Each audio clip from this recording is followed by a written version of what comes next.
Moving forward to another lesson we learned sitting there in the bhajan hall. Again, this was another gentleman who, wonderful singer, wonderful composer. Again, it's become almost cliched. We grew up listening to him. Another lesson from this person. Again, he was sitting in our midst. I was in fact in school in those days. I was studying in the school those days.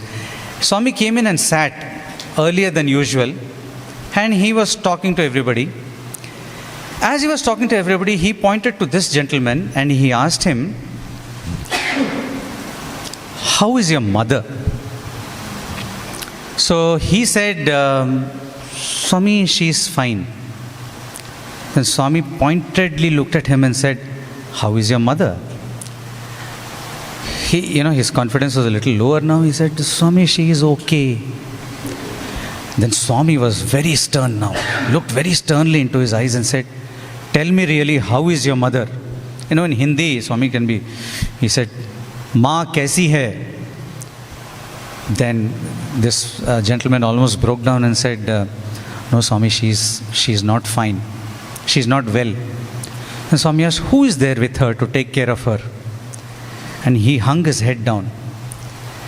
Swami said, "Bolo, bolo." This is in the middle of all of us. Like I said, we are all little kids also around there.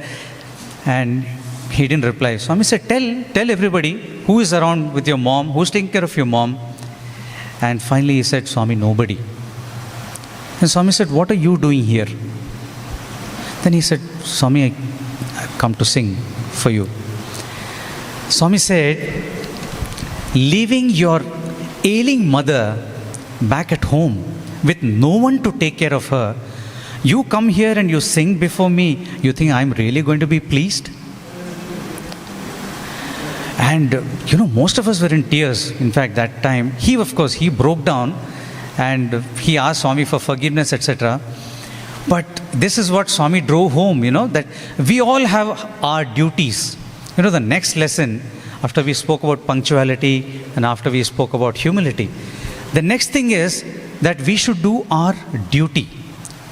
Then, as Ame was saying recently, you all know Ame obviously.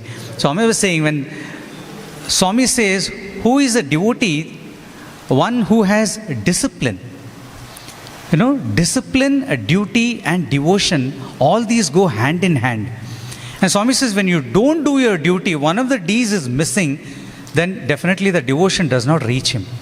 So he says, you're leaving your duty which you're supposed to do at home, you come all the way and sing bhajans, and you think that is going to, because you have a good voice, you think God is going to be happy, because you have a talent to offer to him, you think God is going to be happy, if you ignore, what you're supposed to do. And for Swami, Matra Devo Bhava, Pitra Devo Bhava, Acharya Devo Bhava, they are verily God.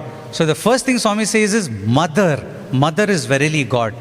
So if you have ignored your mother and then come to, pray to Swami, sing, miles away, that's not reaching him. So that is a very tough lesson Swami taught us once. I'm sure you all like to attend bhajans, right? Not just here in Prashantanilayam, but it's a given when we come to Prashantanilayam. But even back home in Australia, I'm sure you all love to attend bhajans. Most of you must be part of the bhajan group as well. Many of you at least. Yes? A very similar incident, like the one that Sir was just mentioning. So one of our brothers who was studying here, so he had to go to Anantapur town, which is about 80 kilometers from here. He had to go there to get his braces fitted for himself because he was undergoing a dental procedure. So he wanted to go to Anantapur the next day, the following day, and he knew that he would not make it back in time for bhajans at the mandir. He knew that by the time he finishes and catches his bus, by the time the bus reaches here, bhajans would have already started. So he wanted to make sure that he took Swami's permission for missing bhajans the next day. So he sat with a letter and Swami called him and he told Swami this, and he said, "Swami, I won't be at bhajans tomorrow." And Swami said, "Why?" He said, "Swami, like this, I had to go to Anantapur tomorrow. By the time I finish my dental work and come back, by the time I start and reach here, bhajans would have started." And he added a line saying, "Swami, I'm feeling very bad that I will be missing bhajans tomorrow because of this. Now, I don't want to, but circumstances are such that I will have to miss bhajans. And Swami taught such a beautiful lesson that day for all of us. We all remember that whenever we're not able to make it for bhajans. Swami said, so where will you be at 5 o'clock? Bhajans start in the mandir at 5. Where will you be at 5? He said, Swami, I will be in the bus. I will be on the way here. Wherever you are at 5 o'clock, sing bhajans. I will listen. See what a powerful statement that is, where Swami is telling us that, firstly, he's telling us that he's above us, below us, beside us, around us all the time. And here is Swami saying, if there is something that has come in the way of you attending bhajans, it's okay. Wherever you are, do your bhajan. I will hear you. Finally, it's about that one-to-one relationship. If you believe that wherever you are and you sing, if you believe that Swami is listening to you, here's Swami telling, yes, I will. Do your duty. But it's not that you have to do your duty at the cost of bhajans. Do your bhajan as well.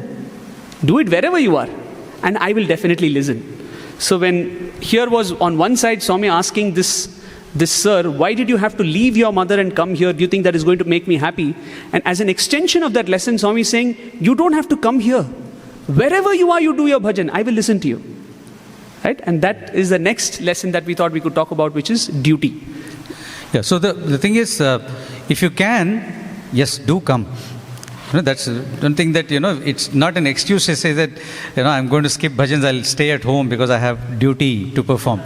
So if you are not, if bhajan is the time and we have planned everything according to that, yes, we go to bhajan because, we can go on and on about community singing and, what good it does to all of us.